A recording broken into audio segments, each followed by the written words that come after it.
रविंद्र जडेजा की तरफ से दिल्ली कैपिटल के खिलाफ मैच के बाद एक ट्वीट जारी किया गया जिसमें लिखा गया कि karma will get back to you, यानी तुम्हें तुम्हारे कर्मों की सजा मिलेगी, चाहे अभी या जल्दी, लेकिन पक्का मिलेगी। और इस ट्वीट के बाद जडेजा की वाइफ जो है उन्होंने भी इसे कोट किया और कहा कि आप अपने पाथ को फॉलो कीजिए। और इसी के बाद सोशल मीडिया पर इसको लेकर चर्चाएं तेज हो गई कि आखिर जडेजा ने ये ट्वीट क्यों किया, क्योंकि इस घटना ने 2022 की यादों को भी ताजा कर दिया जब जडेजा और सीएसके के बीच में काफी कुछ हुआ था। कैसे एक दूसरे को अनफॉलो किया था, कैसे खबरें आई थी कि एक दूसरे से अलग हो रहे हैं, उसके बाद फिर पैचअप हुआ, उस खबर पर हम जाएंगे। लेकिन ये विवाद किस कॉन्टेक्स्ट में था ये क्लियर तो नहीं हो पाया, लेकिन बहुत सारे फैंस को एक वीडियो मिला जो अब फिलहाल सोशल मीडिया से गायब कर दिया गया, लेकिन उससे कुछ फुटेज है जहां पर ऐसा दिखता है कि मैच के बीच में धोनी और जडेजा के बीच में थोड़ी गर्मा गर्म बहस हुई थी। मैच के बाद भी धोनी सीधे आते हैं जडेजा के पास और उनसे कुछ कहते हैं और दोनों के जो हाव भाव है उसे देखकर लग रहा है कि कुछ ऐसा था जो पका इन दोनों के बीच में और वो दोनों के लिए असहज करने वाला। अब इस वीडियो को बहुत तेजी से लोगों ने शेयर किया, बहुत ज्यादा इसके बारे में चर्चाएं चल रही थी, हालांकि ट्विटर से बाद में कॉपीराइट स्ट्राइक की वजह से हटा दिया गया। लेकिन इस वीडियो में जो बातें निकल कर आई वो ये कि धोनी जडेजा के पास आते हैं और जडेजा तमतमाए हुए होते हैं। अब आपको बता दें कि इस मैच में जडेजा ने 4 ओवर में 50 रन दिए थे और जितने भी गेंदबाज गेंदबाजी करे तो उनमें सबसे ज्यादा पिटाई जडेजा की हुई थी। हालांकि जडेजा की पिटाई और बाकी गेंदबाजों के बीच में ये प्लेऑफ का मैच था और ये रन रेट के लिहाज से बड़ा मतलब अहम मैच था। इस मैच में अगर सीएसके की टीम का रन रेट ज्यादा डिफरेंस हुआ था, क्योंकि एक बड़ी जीत दर्ज की थी चेन्नई ने, लेकिन अगर ये जीत थोड़े कम फासले में होती 77 रन की जहां पर, तो शायद लखनऊ नंबर 2 जाती और प्लेऑफ की जहां पर नंबर 2 जगह पर लखनऊ की टीम पहुंच जाती जो धोनी के लिए सच वाली स्थिति होती। तो बहुत सारे लोगों ने इसको धोनी और उस मैटर से जोड़ दिया कि यार शायद धोनी ने उनसे कुछ कहा हो, क्योंकि 50 रन देना, उसके बाद धोनी का आना, कंधे पे हाथ रखना, बाद में जडेजा का खामोशी से बात तो सुनना, लेकिन उसके बाद नाराज होकर निकल जाना और उसके बाद सोशल मीडिया पर इस पोस्ट को डालना जिसमें डेफिनेटली लिख के लिखना कि कर्मा एक दिन तुम्हें तुम्हारे कर्मों का जवाब देगा, हो सकता है जल्दी, हो सकता है बाद में, और फिर उनकी पत्नी का भी जवाब आना, ये बहुत सारी कंट्रोवर्सी को खड़ा कर रहा है। हालांकि इसको लेकर फैंस में कई मत है। एक मत ये है कि इसके पीछे वजह वो भी हो सकती है जो जडेजा को बार बार प्रोवोक किया जाता है सीएसके फैंस की तरफ से, जिसमें कहा था कि जडेजा तुम आउट हो जाओ, जब वो बल्लेबाजी करने आते तब शोर मचता है और जब लौटते हैं तब धोनी धोनी होता है। तो ये भी, हालांकि कई सारे लोग ऐसे भी हैं जिन्होंने जडेजा से कहा कि यार जडेजा ऐसा करने की जरूरत नहीं है, तुम्हें बुरा बांधने की जरूरत नहीं है, धोनी के प्रति लगाव जो लोगों का है इसको उस भावना से देखो तुम, ये तुम्हारे प्रति हेट्रेड नहीं है, तुम अभी भी 4-5 साल आराम से आईपीएल खेल सकते हो, तुम्हें कोई दिक्कत नहीं है, तो जिस फॉर्म में हो, जिस तरह खिलाड़ी हो। लेकिन धोनी का क्योंकि ये संभवतः आखिरी या दूसरा आखिरी साल है, ऐसे में वो धोनी के प्रति समर्पण है। हालांकि पर्सनली मुझे ये लगता है कि ये वाला मैटर नहीं है, क्योंकि ये वाला मैटर जो है ये धोनी को लेकर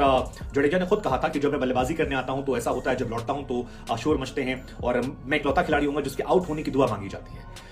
लेकिन मुझे लगता है ये मैटर नहीं होगा, जडेजा इतने नासमझ नहीं है, जडेजा समझदार खिलाड़ी हैं और ये मैटर संभवतः जो प्रतीत होता नजर आता है वो उस दिन का मैटर नजर आता है जिस दिन ये मैच हुआ था और जडेजा 4 में 50 जाते हैं। और क्योंकि धोनी ने, मुझे याद एक और मैच धोनी का था जिसमें तुषार देशपांडे और कई गेंदबाजों ने एक्स्ट्रा वाइड नो बॉल दी थी, तभी धोनी ने डांट फटकार लगाई थी और कहा था कि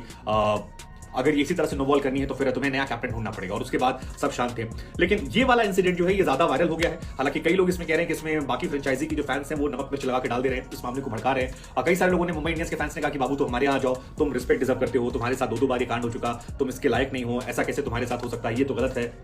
हालांकि ये पहला मौका नहीं है जब जडेजा का विवाद सीएसके या सीएसके फ्रेंचाइजी से हुआ, और इसी वजह से कुछ लोग ये भी लिख रहे हैं कि यार जडेजा तुम्हें पिछली बार ही नहीं लौटना चाहिए था, पिछली बार जो कुछ हुआ था उसके बाद तुम्हें आगे बढ़ जाना चाहिए था। अब अगर आप नहीं जानते तो आपको याद दिला दें कि 2022 जब आईपीएल चल रहा था तो 2 दिन पहले जडेजा को सीएसके का कप्तान बना दिया गया। यहां तक कि सीएसके ने जो 4 खिलाड़ी रिटेन किए थे उसमें नंबर 1 प्लेयर जो थे वो रविंद्र जडेजा थे, जिन्हें शायद 15 या 16 करोड़ रुपए मिलते हैं और महेंद्र सिंह धोनी को 12 करोड़ रुपए मिलते हैं।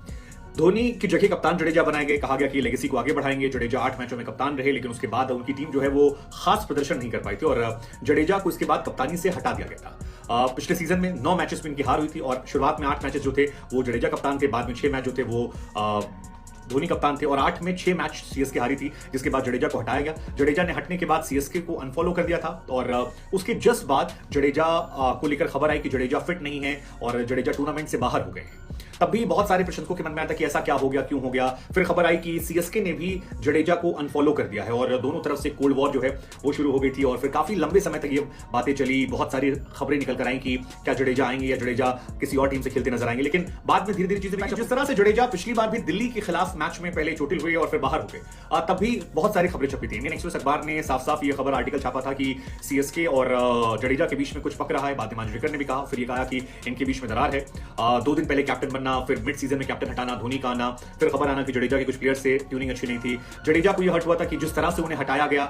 वो उनके साथ बहुत अनफॉर्चुनेट था। जडेजा इस बात को लेकर काफी खफा थे। बाद में हालांकि जो उनके सीईओ हैं विश्वनाथ, उन्होंने कहा कि अगर आप 8 में से 6 मैचेस हार जाते हैं और धोनी कप्तानी तैयार हो जाते लेने को, तो फिर हमारे लिए ईजी हो गया था। हालांकि उन्होंने ये भी कहा कि जडेजा से हमारे रिश्ते अच्छे थे, जडेजा हमारे प्लान ऑफ थॉट्स में है, आगे भी उनके साथ हम टाई अप करेंगे। मैं सोशल मीडिया नहीं चलाता हूं, लेकिन तब भी जडेजा ने सोशल मीडिया के जरिए ही ये सारी बातें इशारों में रखी थी। जडेजा ने कभी भी खुलकर इस बारे में बात नहीं की,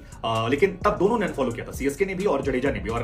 काफी कुछ तब घबर हो गया था। लेकिन तब भी वो इत्तेफाक नहीं था कि जडेजा पूरे सीजन से बाहर हो गए। वो खिलाड़ी जो 16 करोड़ में आया, अभी भी जडेजा को 16 मिलते हैं, धोनी को 12 मिलते हैं, कप्तान बाद धोनी बन गए। लेकिन अब जब ये घटना निकल कर आई तो फिर मन में लोगों के सवाल है कि क्या कुछ वैसी ही कहानी है, क्या हो सकती है इसके पीछे कहानी। और जडेजा क्योंकि बहुत ज्यादा वो वोकल नहीं होते हैं, इशारों में तंज कसते हैं, तो क्या ये धोनी के लिए था? हालांकि बहुत सारे लोग ऐसे भी हैं जो इनका पैचअप कराने के लिए वो कह रहे हैं कि यार जडेजा और धोनी आपस में आ जाओ, या तो दोनों साथ नहीं अच्छे लगते हो। कई लोगों ने जडेजा को याद दिला कि यार तुम एक जमाने में धोनी तुमको अनगिनत मौके दिए। कई लोग भी कह रहे हैं कि यार मौके दिए थे, बट जडेजा ने अपने काबिलियत पे साबित किया है, वो दुनिया के नंबर 1 ऑलराउंडर हैं, उनके साथ ये सलूक नहीं। आरसीबी और मुंबई के जो फैंस हैं उन्होंने भी इस कार कहा कि आप यार बेस्ट ऑलराउंडर हैं, सबसे प्रीमियम ऑलराउंडर, आप हमारी टीम से आ जाइए। लेकिन वो मैच इंटरेस्टिंग मैच था, क्योंकि जडेजा ने उस मैच में 7 बॉल में 20 रन बनाए थे। बल्लेबाजी तो अच्छी की थी, लेकिन गेंदबाजी में बहुत ज्यादा पिट गए थे। और क्या लगता है आपको कि क्या वजह हो सकती है? क्या वो जो जडेजा की बल्लेबाजी के वक्त धोनी होता है, वो जडेजा